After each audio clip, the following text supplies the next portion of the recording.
Hi friends, ఈరోజు మన recipe వచ్చేసి చికెన్ 65. అది కూడా ఈజీగా అండ్ టేస్టీగా యమ్మీ చికెన్ 65 రెసిపీ. అది కూడా ఇంట్లో ఉన్న ఇంగ్రీడియంట్స్తోనే వస్తువులతోనే తయారు చేస్తాము. అండ్ టేస్ట్ మట్టిగా రెస్టారెంట్ స్టైల్లో అమోఘంగా ఉంటుంది. కోసం ముందుగా చికెన్ని తీసుకొని కొంచెం సాల్ట్, కొంచెం నిమ్మరసం వేసి క్లీన్ చేసి పక్కన పెట్టుకోవాలి.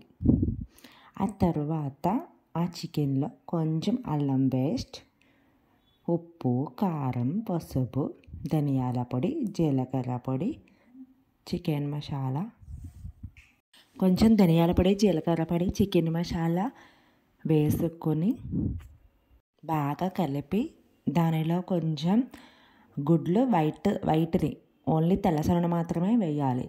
వేసి కొంచెం కార్న్ఫ్లోర్, కొద్దిగా వరిపిండి కొంచెం 1 స్పూన్ వేయండి. వేసి కలిపి 1 గంట నాననివ్వండి. తర్వాత దానిని ఒక పొయ్యి మీద నూనె పెట్టి అది మరిగేటప్పుడు లో ఫ్లేమ్ టు మీడియం ఫ్లేమ్లోనే ఈ రెసిపీ చేసుకోవాలి. పెట్టి దాన్ని ట్రిపుల్గా వేసి వేయించుకోవాలి. హై ఫ్లేమ్ అస్సలు పెట్టకండి, ఓన్లీ లో ఫ్లేమ్ టు మీడియం ఫ్లేమ్ పెట్టి వేయించుకోండి. అంతే తయారవుతుంది మన చికెన్ 65.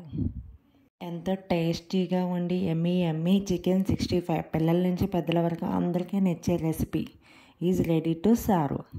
ఇందులో కరివేపాకు వేసుకుంటే వేసుకోవచ్చు, లేకపోతే లేదు. హెల్త్కి మంచిది కాబట్టి మేము వేసుకుంటాం. రెస్టారెంట్లో అయితే కరివేపాకు వేయరు. దీని టేస్ట్ సేమ్ రెస్టారెంట్ KFC టైప్లో చాలా టేస్టీగా ఉంటుంది. ఇది మీరు కూడా ఒకసారి ట్రై చేయండి. మళ్ళీ ఇలానే చేస్తారు. ఈ సండే మీరు కూడా ఇలా ట్రై చేయండి ఫ్రెండ్స్. చాలా యమ్మీగా, క్రిస్పీగా పిల్లలు నచ్చే chicken 65 is ready. Please subscribe, like and share.